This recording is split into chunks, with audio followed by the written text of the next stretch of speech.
Hello!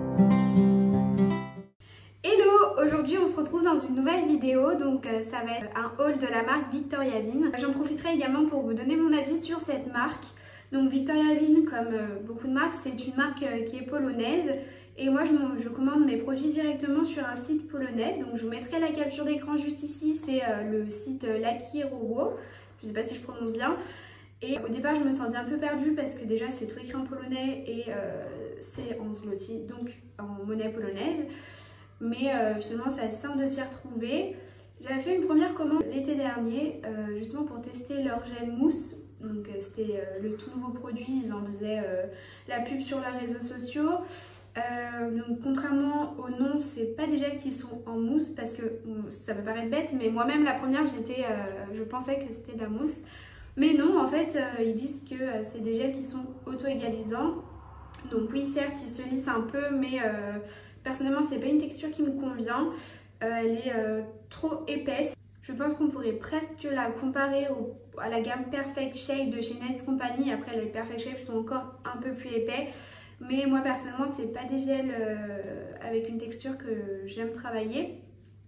Donc du coup j'ai décidé de me laisser tenter cette fois par la gamme, alors je sais pas si c'est si ça s'appelle comme ça, mais c'est les salons Bulle Gel, donc ils sont eux auto-égalisants pour de vrai entre guillemets et qui me conviennent mieux lorsque je travaille la matière. Donc j'ai pris 3 teintes. J'ai pris le Cover Peach, le Milky Peach et le Pink Cover. J'ai eu l'occasion de tester pour l'instant le Milky Peach et le Cover Peach. Donc le Cover Peach, il est top, vraiment. Donc moi je l'ai utilisé pour ma pose.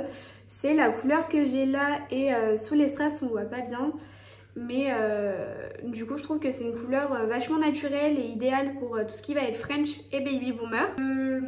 Milky Peach du coup c'est un gel qui est beaucoup plus... il a une couleur un peu abricot, donc personnellement je ne l'utiliserai pas pour French ou Baby Boomer sauf à la demande de ma cliente, mais je trouve que c'est pas forcément l'idéal. Et celui que j'ai pas testé encore, c'est le Pink Cover, donc je l'ai mis sur nuancé. Ils ont l'air assez opaques parce que moi j'aime bien avoir des gels qui sont opaques. Comme ça, dès qu'on a fini la construction, on a juste, moi je passe juste une couche de nude assez translucide pour flouter un peu tous les défauts qu'il pourrait y avoir. Et ensuite, je pars sur mon Baby Boomer ou ma French, ou alors on laisse sur la couleur selon ce qu'elle veut la cliente. Donc j'avais qu'un seul gel rose, c'est le Fibrogel de chez Nice Company. Mais en fait, comme il me restait un peu de transparent et un peu de rose, j'ai mélangé les deux fibrogels et du coup, ça me fait un gel qui n'est pas du tout opaque. Donc voilà, comme ça, je pourrais tester celui-ci. J'ai également commandé la Boost Base, donc c'est une base avec des fibres de gel à l'intérieur il me semble. J'avais déjà testé cet été, elle m'avait plutôt bien convenu, je l'utilisais même pour lorsque je fais mes poses américaines. Et j'ai commandé la méga base, donc ça je ne l'ai pas encore testé.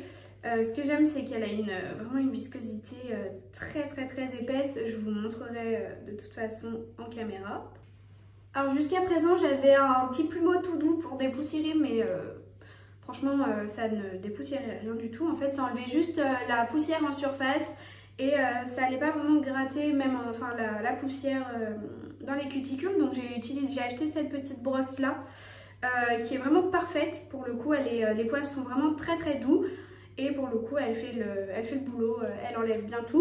J'ai acheté des hydratants, moi j'utilise celui chez Nice Company, le Natural Basic K, mais j'en avais plus, donc je me suis dit que c'était l'occasion de tester celui chez Victoria Vin. Et en plus ce qui est pratique c'est qu'il est en flacon pompe. Moi je l'utilise aussi pour enlever la poussière en plus de ma petite brosse, pour pouvoir poser après ma couleur ou mon gel sans qu'il y ait de petits résidus de poussière. Et j'ai également commandé un gel paint, donc j'ai commandé le noir parce qu'en fait j'ai le vernis semi-permanent noir de chez Purple et j'ai le gel paint noir de chez Nice Company, mais personnellement je les trouve pas opaques. Quand je veux faire des traits très fins, du coup c'est pas noir, c'est gris, donc je suis obligée de repasser une deuxième couche et forcément ça épaissit mon trait. Et ça donne pas le résultat que je veux, donc là je vais tester le petit pigment. Alors il me semble que celui-là il a mélangé avec une finition parce que d'après ce que je sais les pigments ne sèchent pas à la lampe. Donc on va tester tout ça. Et voilà, donc ce que je peux en dire pour l'instant c'est que déjà niveau Qualité-prix, ils sont super. Les gels de 50 grammes sont vraiment très peu chers. Je vous mettrai les prix juste ici de tout ce que j'ai acheté. Et franchement, si vous hésitez encore, foncez. Donc sur ce, la vidéo est terminée. J'espère que ça vous a plu et que ça vous a un peu éclairé sur la marque. Je vous souhaite un bon dimanche et on se dit à la semaine prochaine.